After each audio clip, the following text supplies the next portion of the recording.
Emeklilik. Hepimiz hayat boyu çalıştıktan sonra o huzurlu dönemi hayal ediyoruz, değil mi? Ama ya bu bir hayal değil de sonu gelmeyen bir mücadele ise? İşte bugün bu konuya dalıyoruz. Emeklilik dediğimiz şey aslında ne anlama geliyor ve bu küresel kumarın arkasında neler dönüyor? Gelin hep birlikte bakalım. Şöyle bir hayal edin.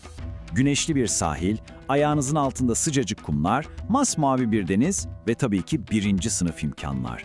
Yani pek çoğumuzun emeklilikten anladığı şey tam olarak bu, değil mi? İşte o rüya tablo. Peki bu rüyanın maliyeti ne kadar dersiniz? Belki de sandığınız kadar astronomik değil. Düşünün, Portekiz'de ya da Costa Rica'da ayda bakın sadece diyorum, $2500'la böyle konforlu bir hayat sürebilirsiniz. Evet, yanlış duymadınız. Kulağa inanılmaz derecede uygun geliyor, değil mi? Ama işte tam da bu noktada rüyalardan uyanıp gerçeklere dönme vakti geldi. Çünkü bu tablo, bu pembe rüya, dünya genelindeki milyonlarca insan için ne kadar gerçekçi? İşte asıl soru bu. Şimdi isterseniz önce şu rüyanın detaylarına bir bakalım. Bu parlak yurt dışında emeklilik vizyonu nereden çıkıyor? Genellikle International Living gibi yayınların sayfalarında karşımıza çıkıyor bu tablo. Ve verdikleri mesaj çok net, çok basit. Şımartılmış bir emekliliğin tadını çıkarmak için zengin olmanıza gerek yok diyorlar. Sadece nereye gideceğinizi bilmeniz yeterli. Yani olay para değil, doğru yeri bulmak. Peki nereler bu cennetler? Listeye bir göz atalım. Bakın, Panama var. Size kolay oturum izni ve bir sürü emekli avantajı vaat ediyor. Sonra Portekiz, o büyüleyici sahilleri ve güvenli ortamıyla öne çıkıyor. Costa Rica'da ise pura vida felsefesi var. Yani doğayla iç içe, stressiz bir yaşam. Meksika, İspanya, hepsi kendi vaatleriyle listede. Canlı kültür, düşük maliyetler, birinci sınıf sağlık hizmetleri. Gerçekten kulağa harika geliyor. Yani hepsinin ortak noktası ne? Aslında vaat ettikleri şey çok basit. Daha kaliteli bir yaşamı, daha ucuza yaşamak. Üstelik mükemmel sağlık hizmetleriyle birlikte. Mesela bakın, İspanya'da özel sağlık sigortasına ödeyeceğiniz para, Amerika'daki fiyatların yanında resmen devede kulak kalıyor. Evet, rüya kısmı bu. Ama biliyorsunuz, her madalyonun bir de diğer yüzü vardır. Şimdi o parlak rüyayı bir kenara bırakıp, dünya genelindeki milyonların yaşadığı o sert gerçeklikle yüzleşme zamanı. Bu ikisi yan yana gelince nasıl bir manzara çıkıyor ortaya? Çünkü emeklilik dediğimiz şey aslında tam anlamıyla birbirinden tamamen farklı iki ayrı hikaye. Bir yanda o rüya, diğer yandaysa bambaşka bir gerçek var.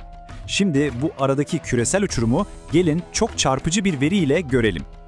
Bakın, Mercer CF Enstitüsü her yıl küresel emeklilik sistemlerini sıralıyor.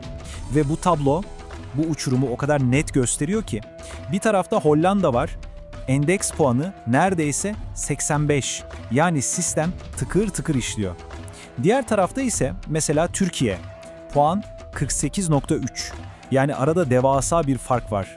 Bir yanda en iyiler, diğer yanda ise ciddi anlamda baskı altında olan sistemler. Peki bu rakamlar pratikte ne anlama geliyor? Bu baskı altındaki sistemlerde emekliler neler yaşıyor? Bunu daha iyi anlamak için gelin şimdi bir vaka çalışması yapalım ve Türkiye'deki duruma daha yakından bakalım. Ve karşımıza çıkan ilk rakam gerçekten devasa. 16.6 milyon.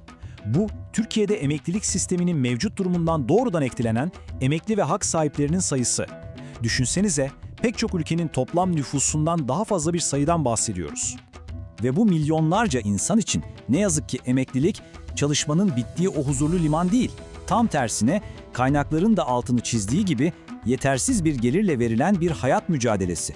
Aldıkları maaş yetmediği için ya ailelerinden destek almak zorunda kalıyorlar ya da yeniden iş arayışına giriyorlar. İyi de sistem nasıl bu hale geldi? Yani bu noktaya nasıl gelindi? Gelin şimdi emeklilik kurallarının zaman içinde nasıl değiştiğine, yani hedefin nasıl sürekli hareket ettiğine bir bakalım. Bakın tablo çok net. Eğer 1999'dan önce işe başladıysanız 40'lı yaşlarınızda bile emekli olabiliyordunuz. Ama sonra 1999'dan sonra işe başlayanlar için oyuna bir yaş şartı dahil oldu.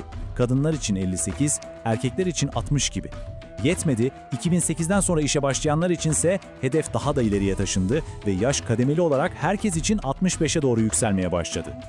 Ama mesele sadece emeklilik yaşının yükselmesi de değil.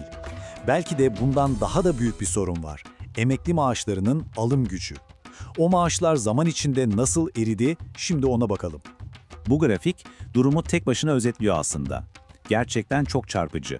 Disk'in raporundan alınan bu verilere göre bundan yaklaşık 20 yıl önce 2003'te ortalama emekli maaşı asgari ücretten %36 daha fazlaymış. Ama bakın bugüne geldiğimizde 2025 projeksiyonuna göre ortalama emekli maaşı asgari ücretin %22 altına inmiş durumda. Yani değer kaybı inanılmaz. Hal böyle olunca ne oluyor? İşte bu şaşırtıcı rakam ortaya çıkıyor. Emeklilerin %65.7'si, yani neredeyse her 3 emekliden ikisi ya çalışmaya devam ediyor ya da aktif olarak iş arıyor. Neden? Çünkü finansal olarak mecbur kalıyorlar. Peki devletin bu konuya ayırdığı pay ne kadar? Yani sosyal yatırım olarak nereye konuluyor emeklilik? Türkiye'nin emekli maaşlarına ayırdığı pay, gayri safi yurt içi hasılanın %3.7'si. Avrupa Birliği ortalaması ne kadar dersiniz? %9.8. Aradaki fark, sosyal yatırım öncelikleri hakkında bize çok şey anlatıyor. Tüm bu politikaların sonucu ne peki? Sonuç şu: emekli maaşları adeta en düşük seviyede eşitleniyor. Yani yıllarca daha yüksek prim ödeyen birinin aldığı maaşla en düşük maaş arasındaki fark kapanıyor. Bu da ne demek? Ömür boyu daha fazla katkı yapmanın ödülü, yani o teşvik, ortadan kalkıyor ve sistemin tamamı değer kaybediyor. Şimdi isterseniz sona doğru gelirken başından beri anlattığımız bu iki zıt dünyayı, iki farklı emeklilik hikayesini bir araya getirelim. Bakın bir yanda o rüya var. Yani daha iyi, daha uygun maliyetli bir hayat için başka bir ülkeye taşınmanın tamamen kişisel bir seçim olduğu o dünya. Ama madalyonun diğer yüzünde ne var? Devletlerin vatandaşlarına verdiği güvenli bir gelecek vaadinin yerine getirilemediği, sistemik bir krizin yaşandığı acı bir gerçeklik. Ve tüm bunlar bizi gerçekten üzerinde düşünmemiz gereken kışkırtıcı bir soruyla baş başa bırakıyor. Acaba güvenli bir emeklilik bizim toplum olarak birbirimize verdiğimiz ama tutamadığımız, bozduğumuz bir söz mü? Bu sorunun cevabı sanırım hepimizin geleceği hakkında çok şey söylüyor.